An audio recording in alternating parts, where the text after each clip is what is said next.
Hello, ladies and gentlemen, and welcome to episode number 20 of the Last Fan Standing Wrestling Podcast. I don't think any of us had really even realized that we had hit the quote-unquote milestone of 20 episodes of just talking wrestling, just on YouTube, no iTunes, none of that extra shit. This is just pure wrestling from two people that kind of know a little bit about wrestling, at least what we like.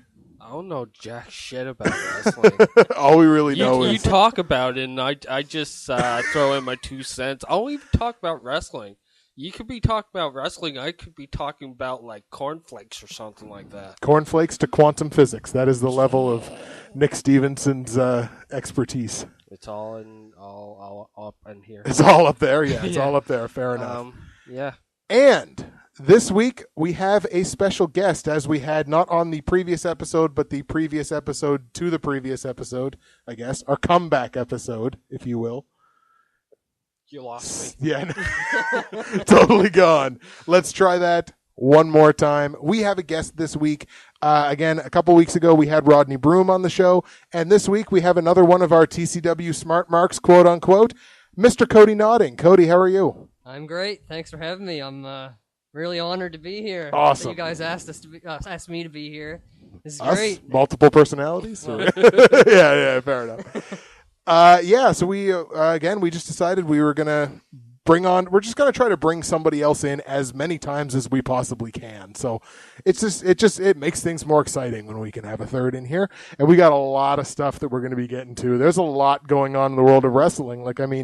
This week, we basically just called an audible. Like, this was supposed to be a no-holds-barred episode. Yeah. We're just like, there is too much shit going on in wrestling right now to wait another week. Like, we had to talk about this Before shit we now. start, I must say, I hope this episode 20 is better than WrestleMania 20. You know what? I liked WrestleMania 20. Oh, did you? Yeah. Okay. I'm a little on the fence. What are you? Okay. What? Oh, you know what? This is as good a place to start as any. What about WrestleMania 20? Are you kind of iffy about? Like, I'm trying to remember the card. WrestleMania 20 was Undertaker's comeback against Kane. Okay, can I even mention his name? Yeah. I think it'll be fine. Chris Benoit won the world title. Right. That was a triple threat match with DX basically. John Cena won the United States Championship from the Big Show. Yeah. That had to be their 400th match or something at that point. Besides the main event, for me, that pay-per-view just seemed like a letdown. Okay. A lot of the matches I just found were quick finishes, weren't really fledged out. Okay. And then we had the big disappointment of Goldberg and Brock Lesnar. Oh, yeah, that's right. That big stinker. Fuck yeah, that match was terrible. And then I remember a really bad Divas match in that pay-per-view. Would that have been Trish and... It was like a whole bunch of them. I think it was like a tag team or something. It was like Tori Wilson was in it. It wasn't very good. It was one of those matches that was like the excuse to, we need to get everybody a WrestleMania paycheck, so we got to put this match together. Well, I do believe that's the pay-per-view Trish Stratus turned on Chris Jericho, wasn't it? Oh, yeah, that might have been around this time. She made that heel turn, yeah. Yeah, that might have been around this time. Yeah. But I don't know. I just thought for it being the 20th anniversary, it just didn't really live up for me. Oh, that's fair enough. They put that in. That was the last one that was done in Madison Square Garden, wasn't it? Yes. Yeah, fair enough. Because I was expecting WrestleMania 30 to be in Madison Square Garden, but they decided not to. Yeah, and put it in New Orleans. You know what? As far as a WrestleMania card goes, I doubt they'll ever go in Madison Square Garden again because the building's just not big enough. No, you're right? Like, I mean, they've got tradition. Like, Madison Square Garden was Vince Sr.'s building. Like, that was his building, right? That was his territory. MSG was his building. But it's just not. It's too small. That was the arena they always had to alter the entrance. Yes. The entrance was like 10 feet from the ring. Yes, that's right. Because Ultimate Warrior could never do an entrance there because he'd just trip into the ring because it's just like it's literally 3 steps away and he comes out from the back fucking running. Like kneecaps himself on the fucking side of the ring. That's so fun. Oh, man. And like speaking of Ultimate Warrior, I'll just get this off my chest. Right? Like speaking of Ultimate Warrior, of course, he's one of the 2 so far that's been announced that's going into the Hall of Fame. What do we think about the Hall of Fame class so far? Ultimate Warrior and Jake the Snake Roberts. Go ahead. I'm all for Jake the Snake. Yeah, I think a lot of people will probably say that. Yeah, the Ultimate Warrior though, I can understand back when. I mean, it wasn't that he was a good wrestler. It's just what he did. It's kind of like John Cena. Right. Everybody hates that.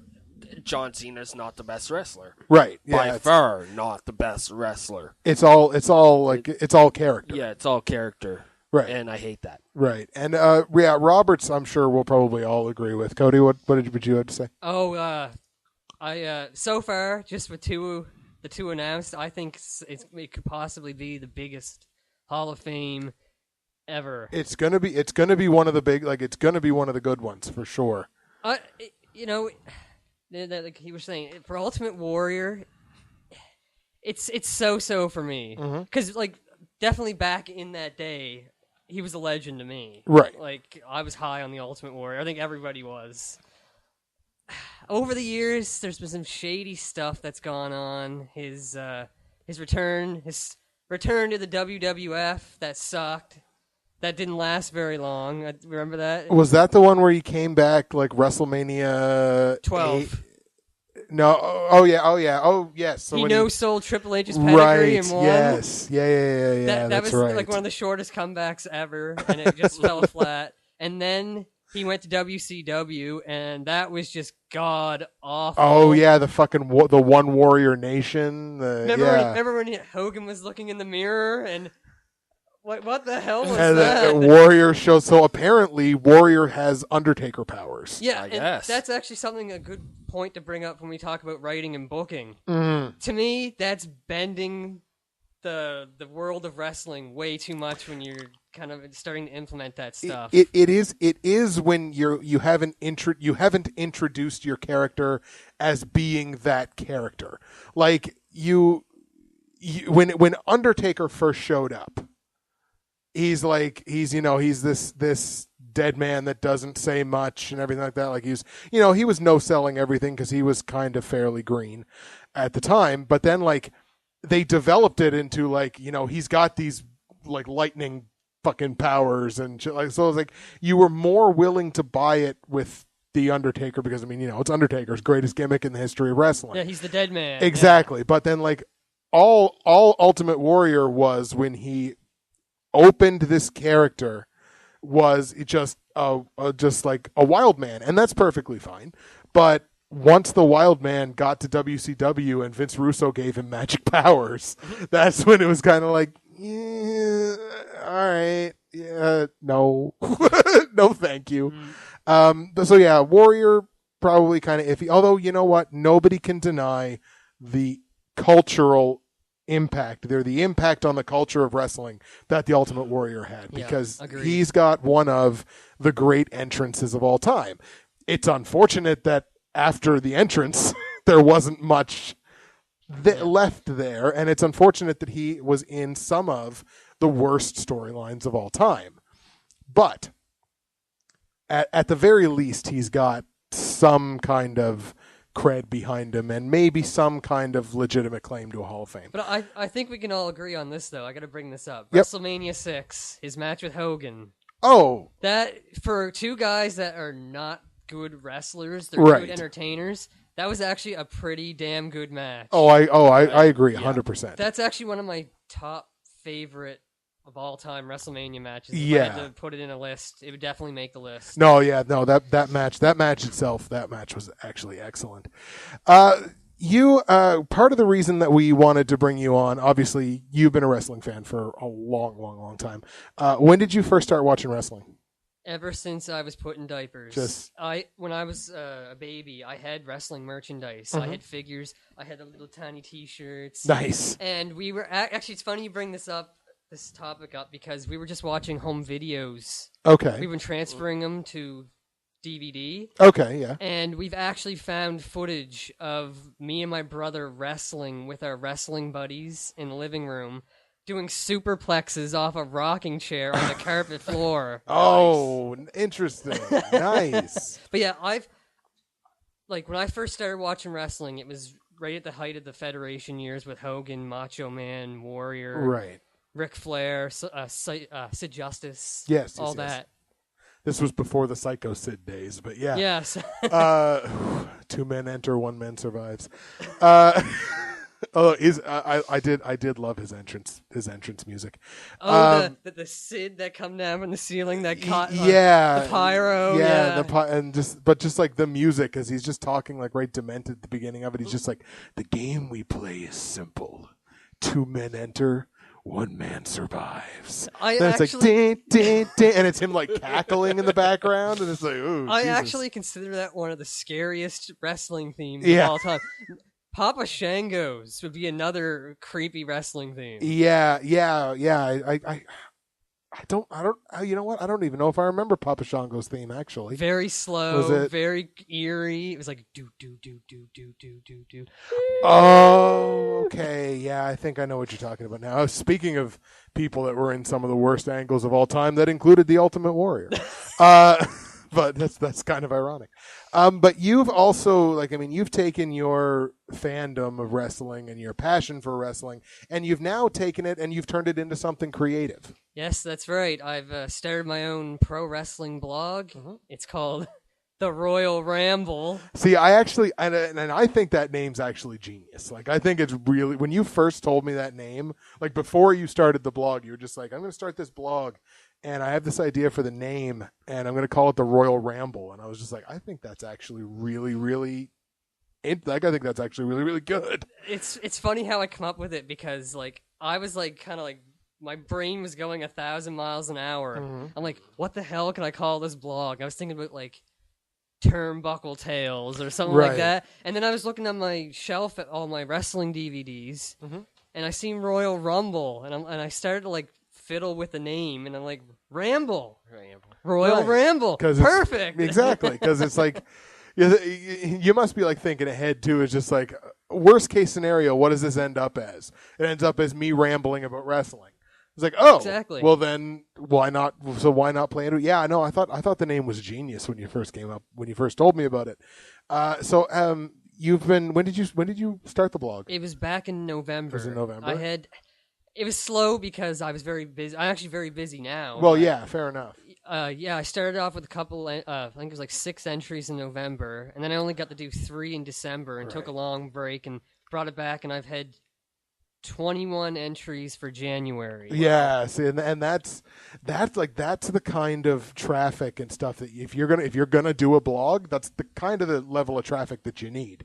Because I started my movie blog, and I've only done 20-some entries since I started the blog, in November, and it's just I really need to write more if I actually want to build an audience and stuff. I had to tone it down a bit, mm-hmm. because I was trying to go a little too far with it, with doing in-depth recaps of every episode of wrestling, right? And I just don't have the time to do it. I did the last full recap I did was the Survivor Series pay-per-view. Okay, and it took me over 2 hours to write my full recap, and I'm like, wow, that just takes way too long. So I just every time I watch an episode, I give a brief, brief thoughts of what happened. Because you think about it, you took 2 hours to write a blog about a show that was 3 hours. So it's oh man, yeah, that's right. It's tough to commit that kind of workmanship to something that you're not earning off of. You know what I mean? Yeah. It's like if I could dedicate to this and make this my job, then that's something completely different. That's right. Yeah, where it's just something recreational. Exactly. And you just sort of before we actually get into our wrestling topics, this will cap off our introduction to you. We're almost 15 minutes in. We've almost finished introducing our guest. You run your own retro video gaming company, and that's kind of what that's your primary work. Is it? No. Okay. I've just got a new job. Okay, right on. A 5 days a week job. But it's called Retroware. Okay. It's completely dedicated to retro video games. Nice. Nintendo, Genesis, 64, Game Boy. The golden era. Yeah, of video the best, the greatest era for me in games. And I have a store on the internet. You can check it out at retrowaregaming.com. There we go. And I go out and do public events. Oh, we all three of us. We heard a buzz, and all three of us looked at our phones. It's like, well, there's technology in a nutshell. Yeah, for and you. I actually did a public event. I go out and set my stuff up and sell it at flea markets and stuff. And I went today. It didn't actually go very well because it was dead. Oh yeah. The flea market had very few people. So, but anyways, yeah, that's retrowaregaming.com. Very cool. And the Royal Ramble is royalrambleblog.wordpress.com. Perfect. We'll take both those links. We'll put them in the description for the video. So I will also make a mention of the blog in one of my upcoming entries. Nice. I will Perfect. put a link because I think what you guys do is awesome. Well, Nobody locally does this. Well, no, it's that I know of. Well, that was kind of the thing when we started doing any podcast whatsoever. It's like, do you know any of our friends or anything to do a podcast? It's like, no. It's like, we should do that. So it's like, all right, right on. You two were actually the first because the one I was mentioning that I did earlier, that started after you guys did yours. Oh, did it? All right, right on. So you guys are like the first around here that I know of that did a podcast. And I'm sure their audience is bigger than ours. I'm pretty sure. Yikes. All right. So that was 16 minutes and 30 seconds on introducing our guest, Cody Nodding. So let's start talking about some fucking wrestling. Let's move on. Let us move on. Of course, we're still kind of in I don't know what we call it, recovery mode from the fucking Royal Rumble. Like, we're still... Yeah, we are kind of like laying in a battlefield of like an apocalypse. We're all bleeding. We're trying to figure out... We're doing a fucking post-mortem on the fucking Royal Rumble. We were all totally floored by what happened last Sunday on pay-per-view. Like, we were basically in conversation. Either I was in conversation with you or I was in conversation with you and kind of back and forth. During the show, and we all kind of had the same opinion on the Rumble as it was progressing. Like, you started with the tag title match on the pre-show, where not only was a title being defended on the pre-show, but the title changed hands on the pre-show, and it wasn't a very bad match. It wasn't a bad match at all. I don't like when a title changes hands. I don't like when a title's defended on a pre-show, to be perfectly honest. But I agree. I don't like especially when the title changes hands on the pre-show. Because I was watching on YouTube, and so I was. That's all right. I was watching the show on the YouTube pre-show page, and like I'm looking at like the number of people that are watching the show, and I'm just like. It barely crept up over 100,000.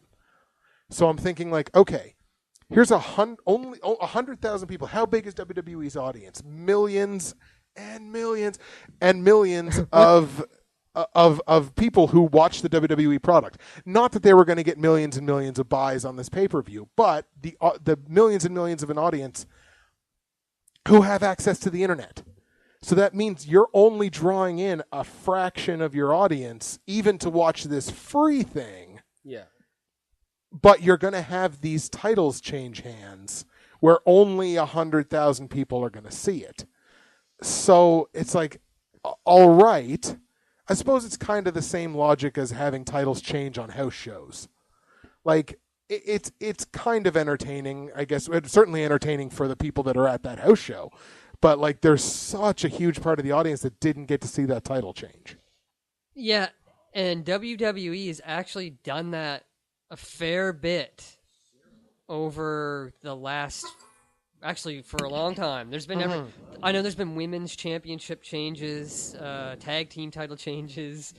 I think it draws news. It makes news. It draws attention. Right, for sure. But... it's not really the best way to go. I agree with you. I totally agree. It's tough. It's a tough call. And I mean, look, we're not professional bookers. We don't have our own promotions. We can sit here and speculate, and it's just like, well, I don't think I would have done it this way.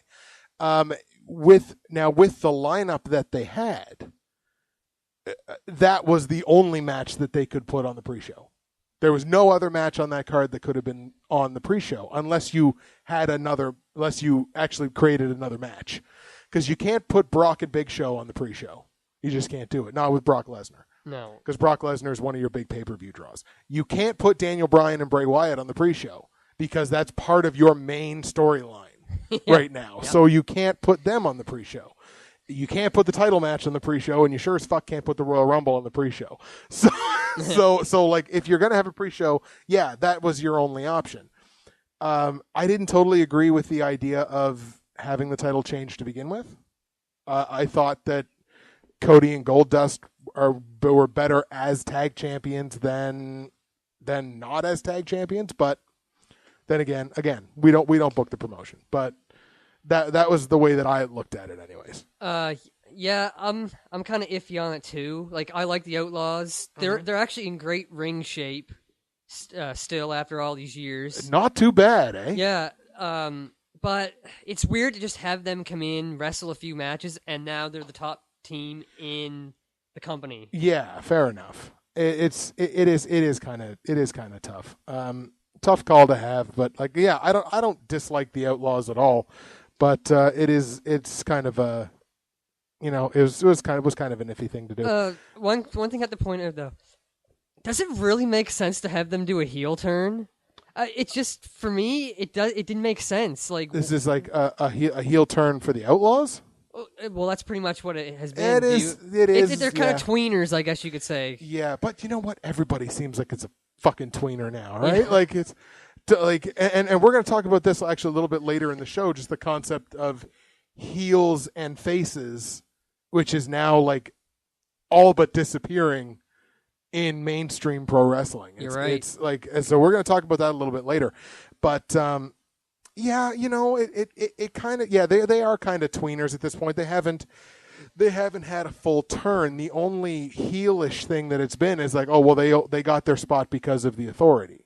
Oh, and they turned on CM Punk, who's a major fan favorite. Right, yeah. That's true. And we're going to talk about the whole CM Punk thing a little bit later too. So yeah, it's kind of a heel turn, but they're getting cheered. I think they're still getting cheered too much for anybody to consider them heels. Yeah, I totally agree. But the whole thought of it was like the show started very well. Yeah, it was like it was a high, because I even said to you that match, right. That opening match was amazing. Exactly, like the tag title match was very, very good. Had some good high spots in it. Had that one really funny thing with Cody Rhodes where he, like, I think he hip tossed Billy Gunn and then he turned around and he hip tossed Road Dogg or something like that, and he turned back around to Billy Gunn and yelled "suck it" and did the crotch chop, and the crowd popped. And it's like, Cody Rhodes is so good, he doesn't know how good he is. Like, Cody Rhodes is at a level that he really, at this point, I don't think understands how good he is. He is good, because I actually did not like him when he first came in. Like, oh no? He's really evolved. He's turned into like the Miz for me. Like, I hated the Miz, but then he actually gained a little bit of skill, and I actually started to like appreciate him. Right. Yeah. I kind of felt the same way about the Miz too. Like, I saw them when he first came in, I was all like, oh yeah, the Miz reality TV, fuck this guy. But then, like, I saw that he was actually, like, he was learning his craft, and he was actually learning ring psychology, and he was learning all these things that you're supposed to learn. And I was just like, okay, I can respect this guy. I didn't think he should have been WWE champion, but I can respect this guy because he's doing the right things. He's doing what he needs to do to actually be taken seriously as a credible wrestler. And on that level, like, kind of exactly like you said, like, I really started respecting him. Folks, if you're wondering why you haven't heard from Nick in a while, he's had a couple of phone calls here back to back, so he's going to be back with us here in just 1 second. But we're here again talking with Cody Nodding on the Last Fan Standing Wrestling Podcast, episode number 20. We're still dissecting the Royal Rumble. So we had the pre-show match, which we thought was really good. And then we went to Daniel Bryan and Bray Wyatt. And Daniel Bryan and Bray Wyatt on that pay-per-view was as close to a 5-star match as I have seen probably since CM Punk Taker at Mania. And that's not saying that the match was that good, but it is saying that it says if it wasn't a 5-star match, it was as close to a 5-star match as I've seen in almost a year. In terms of entertainment, I definitely agree. And we know that like Daniel Bryan is so over with the crowd, he can do no wrong. He could basically take a shit in the middle of the ring, and everybody's going to be yes, yeah. He could even wipe his beard in it. Yeah, exactly. Yeah, exactly. Jesus. Or he just shaves his beard into this like piece of toilet paper and wipes his ass with it. And you know what? The crowd would pop because that's how over Daniel Bryan is right now. And that match was fantastic. From that point on is where the pay-per-view really started to. It never recovered. And never ever recovered. It crashed and it burned. It did. It crashed and it burned. Now, I partially blame the crowd. I was not a fan of that crowd. And the reason that I wasn't a fan of the crowd was because that was a crowd that was there for one reason, to see Daniel Bryan. And I understand that. But, like, when you start... Well, first of all, I no love lost for John Cena versus Randy Orton because we've seen that 4 million times. So I understand when the crowd starts chanting and stuff during that match, and there's virtually no way to get it back at that point. Here's what really ticked me off. Rey Mysterio enters the Royal Rumble at number 30. Everyone in the crowd was going like, we want Bryan and everything. So everybody wanted Daniel Bryan to be number 30 in the Rumble. And I can understand that. I can understand them wanting Daniel Bryan to be number 30 in the Rumble. But then when Rey Mysterio comes out, the fucking fans boo. And it's like, Rey Mysterio didn't deserve that. No. Rey Mysterio, whether you like Rey Mysterio or not, Rey Mysterio is a crowd pleaser. He's really over with the kids. Obviously, they sell a lot of merchandise with his masks and everything like that. Rey Mysterio is a babyface, and he's a babyface that people aren't bored of because he's been injured so much they haven't been able to see him. But like, it's not like the crowd dislikes Rey Mysterio, but you boo fucking Rey Mysterio because Daniel Bryan wasn't 30 in the Rumble. That to me is not justified in the least. I agree with you. I don't think Rey Mysterio should have been number 30, but right. To give him that reaction, that was BS. Yeah. I do agree with you.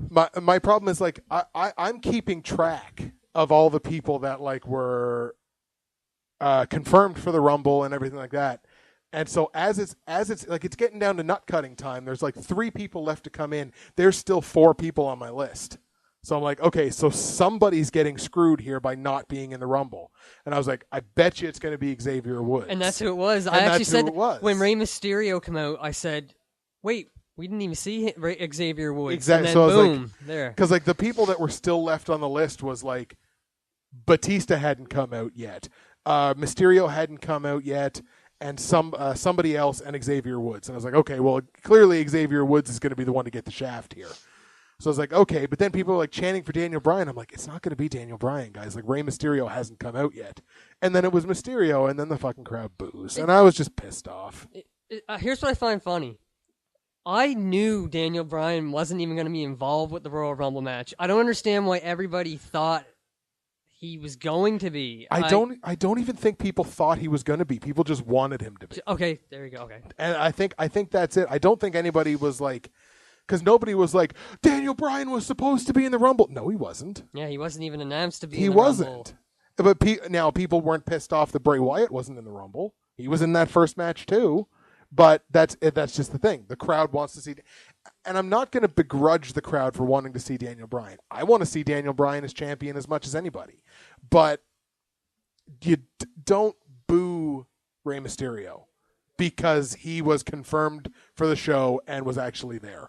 Like you know, that to me is what really bugged me. But again, we're at a part of the show now. We've had the opening match and the pre-show match. So now we're at Big Show Brock Lesnar. And I know I watched your the podcast where you said about you were expecting that match to be a major meltdown. Like I was expecting that match to be on the level of like Hercules Hernandez versus, I don't know, Don Harris or some shit. Just brute versus brute, no technique to it whatsoever. So I expected that the quality of that match was going to be terrible. Now, I said on my my blog that I was actually excited for that match. Okay. Now, I wasn't expecting it to be like a technical showcase. No. I actually liked how they had Big Show come out to be Mark Henry's savior. Yeah. I like that. Because, Big Show's a big guy. He's bigger than Brock Lesnar. It seemed like the most logical choice to have him face Brock Lesnar. Right. And I just like what they did with those two altercations where he tossed Lesnar around, because you didn't see Brock Lesnar get thrown around like that by anyone else. No, right? Unless you watch MMA and watch that fight with Overeem. But but then again, that was just Overeem punching him in the face a lot. Yeah. Yes. Because, and again, that's not even really like begrudging the match. It's like, oh, that match was terrible. But the show was on such a high after Bray Wyatt, Daniel Bryan. Like the show, and I think I may have even said to you, I'm like, at this point to me, this show is like an 8. Like this has been a really good show so far. But then it hit like Big Show and Brock Lesnar, and then it's like, okay, now you're down to like a 7. Then it hit the title match, and it's like, now you're down to like a 6. Yeah. And then the fucking Rumble hit, and I'm like, I'm still going to give you a 6 out of generosity. But goddamn, what the fuck was that? Oh. Yeah. Daniel and Wyatt. Yes. I said in a text message that we were going back and forth, and I found the match sometimes slow. Right. So that it's not that I didn't like the match. It was a good match between them.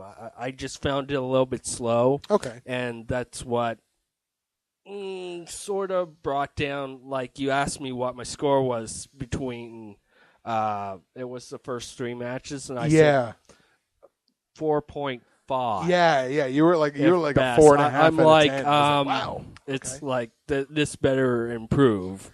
Weren't you fucked? You guys would hate to hear what my final score was on the Royal Rumble. No, you know what? Hate to say, I would love to hear what your final score was on the Rumble.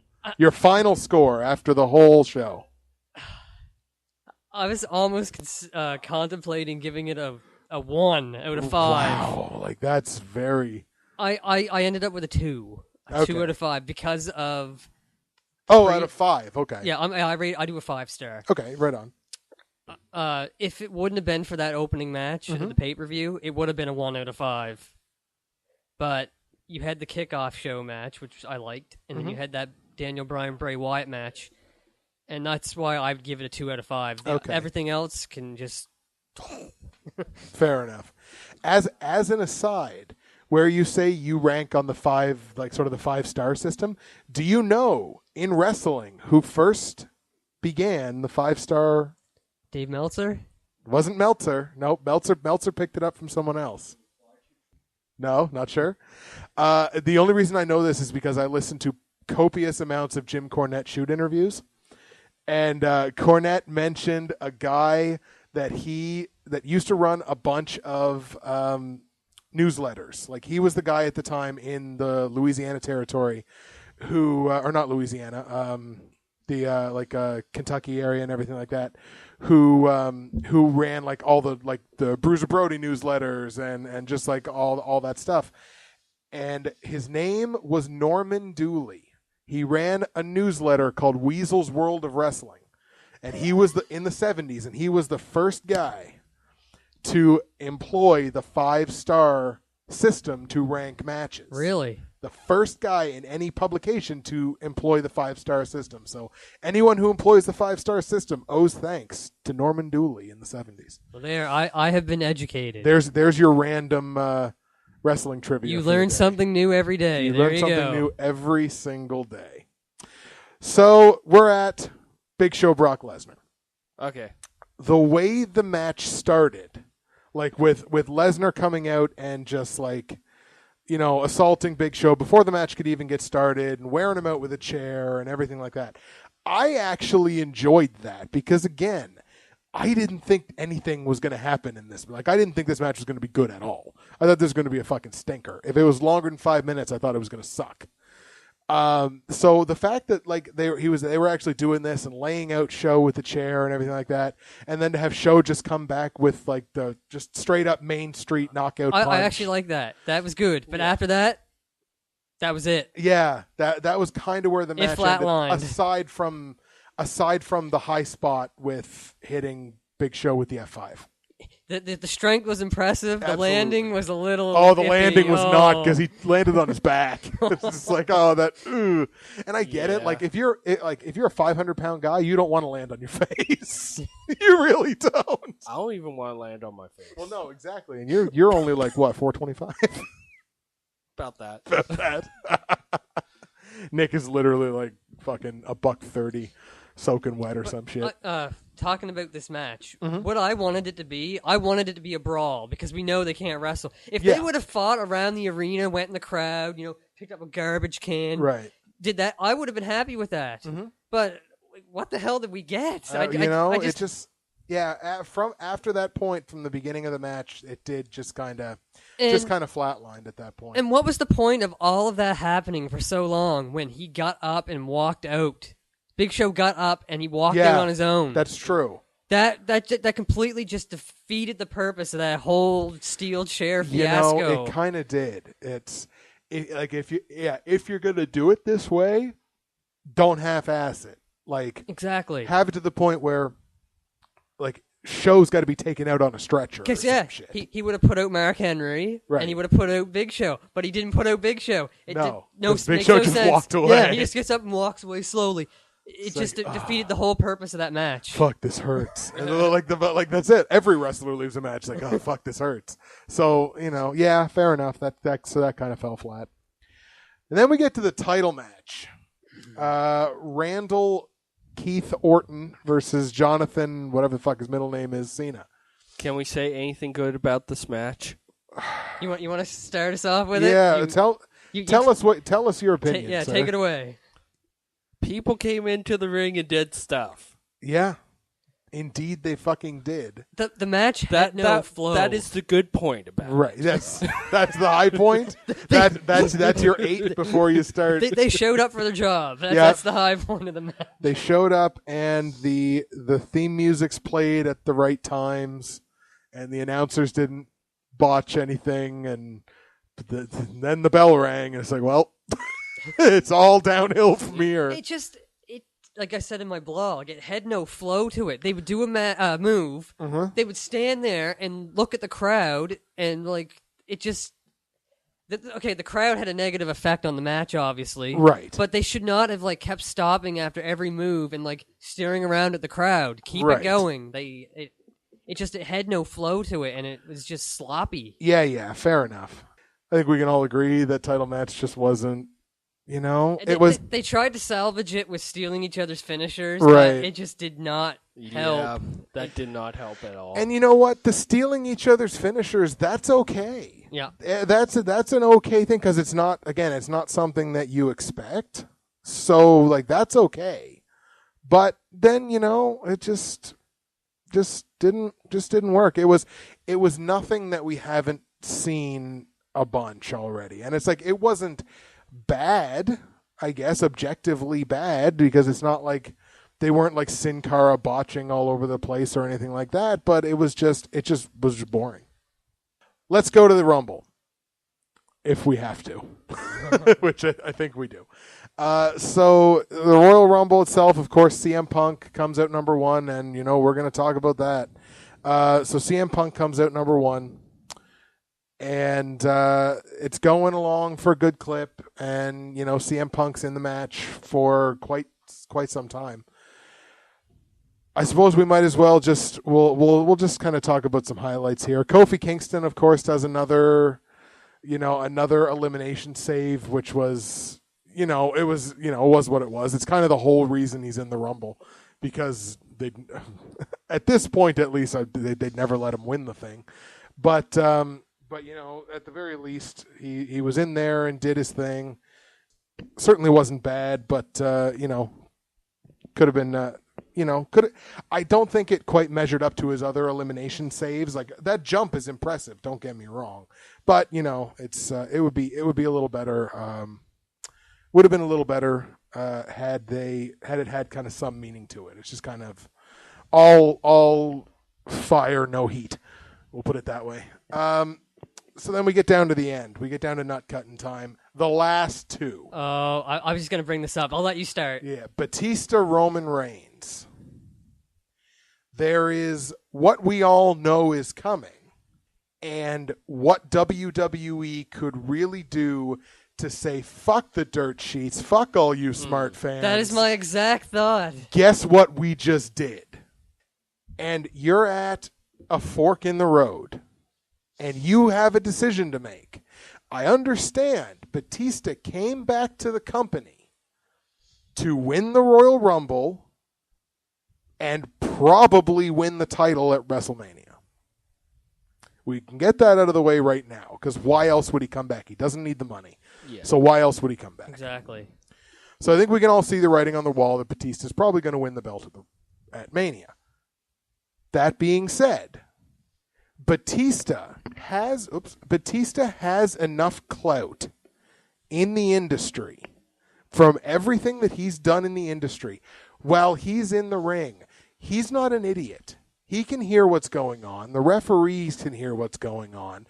Everyone in back as part of creative and Vince himself can see what's going on. Batista has every ounce of authority in that ring to say, you know what? Fuck this, we're calling an audible. Batista can make that call in the ring. He had been with the company long enough. He's done enough in the company. He can say, you know what? We're calling an audible here because it's Armageddon if we do this. Roman Reigns should have won the Royal Rumble.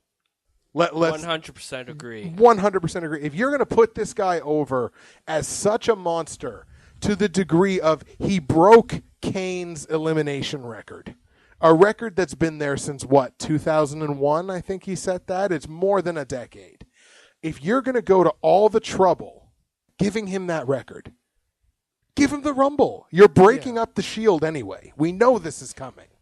I like that. I like when WWE can surprise me, and it would have surprised me if he would have won the Royal Rumble. Yes. And like as you said, you took the words right out of my mouth. And you probably read my blog. You said you read my blog about the Royal Rumble. The picture I used of Vince McMahon giving the middle finger. Yes. That's what I said to you after the pay-per-view. I said that was Vince McMahon's middle finger to the internet wrestling community. Right. And that's exactly what it was. It left a bad taste in my mouth. Yeah, it did. And again, the fans, did what they did and didn't like it. But I don't see from a creative standpoint how you don't have Roman Reigns win the Royal Rumble. Because if you have him win the Royal Rumble, you can still keep going with the Shield. That just throws another wedge. That throws another dynamic into the Shield. It would have made the story that much more interesting. Exactly. As of right now, where is the interest in what's going on with Batista? We know what's happening with Batista. I would be shocked if we see Batista again before, the road to fucking WrestleMania. Pulls the rock on us. The only thing that we might see Batista versus Brock Lesnar. We might see that at maybe Elimination Chamber or something like that. There is maybe something interesting that could be done there with if Brock Lesnar, because again, Heyman, Happy Heyman and his lawyers, they could kind of run the storyline where Happy Heyman and his lawyers are saying if Brock Lesnar beats Batista, then Brock Lesnar gets Batista's title shot. And everything like that, or whatever. So there's something at least moderately interesting, but we know they won't do that because that would be good booking. So they're not going to do that. But Roman Reigns should have won that fucking Rumble. Batista should have called the audible in the ring and said, you know what? This is what needs to happen for the good of the creative direction of the company, and we'll figure my shit out later. That's what should have happened. I don't know if you have Botchamania on Facebook. Oh, God, yeah. Okay, everyone should have Botchamania on Facebook. For damn sure. For damn sure. Today, the photo they posted, where it came up on the screen and said, Batista, Royal Rumble winner. Yes. He's laying on the ropes, gassed. He is. Oh, yes. Yes. Don't get too close to this picture. You might pass out from oxygen deprivation from how gassed Batista is right now. I saw that just about an hour before we came downstairs. It was really good. Yeah. You know what? They should have called an audible. I agree. That's just it. They should have called the audible. So I mean, for me, it still ended up as like maybe a 6 out of 10, because I guess I'm more forgiving in a final like ranking or whatever. I understand what was wrong with that show in a big bad way, and where the show should have improved and everything like that. But I wasn't a huge fan of the show, and they've kind of sort of been saving it with what happened on Raw and what happened on SmackDown. It's been a little bit better, but like this is the time of year where the creative everything has got to start getting up there, because you're getting like WrestleMania is 2 months away. You got to start getting there, because a lot of this shit's going to be blown off. That's what WrestleMania is. It's your big blow off pay-per-view for a lot of stuff. Yeah. Like, you got to get to that point where you can blow this stuff off and there's still something left. But like at this point, they're like down here. Like, you got to start getting up there. My summary for the pay-per-view, I just don't understand, with all the talent that they have, that we got that bad of a product on Sunday. Right. I just don't get it. There were so many interesting things they could have done with the Royal Rumble, and it was just like they took the easy way out with it. Like, I understand, like, Batista winning it was pretty predictable. Right.